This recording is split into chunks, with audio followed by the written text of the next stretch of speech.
By composting food scraps and yard waste, it prevents them from taking up space in landfills where they release methane gas. Methane is a gas that can cause significant damage to the environment, since it naturally absorbs heat from the sun and therefore contributes to global warming. When it comes to what is needed for a compost pile, it comes down to these three categories. 1. Green. 2. Brown. 3. Water. The next time you find yourself cutting up vegetables, think twice before putting the scraps into the trash.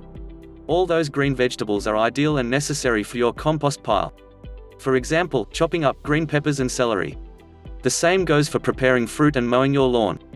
Instead of scooping up those grass clippings and apple peels, and then tossing them into the garbage can, these can also go into your compost pile. You'll want to have other items from your yard too, such as dead leaves and twigs. Consider doing a big yard cleanup and then gathering everything together for a compost pile, then regularly contributing to it. In order for your pile to properly compost, it needs carbon. That's what your browns will do, such as coffee grounds and tree branches. It also needs nitrogen, which is where all those veggies come into play. In order to break everything down, you'll also need plenty of water.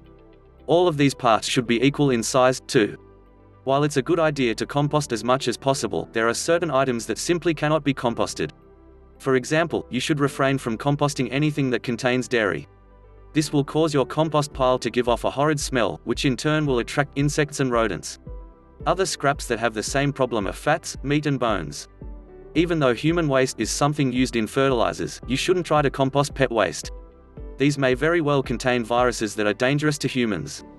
For a complete list of items that should and should not be composted in your area, contact your local recycling coordinator. Please remember to give this video a thumbs up if helpful and consider subscribing. Thank you.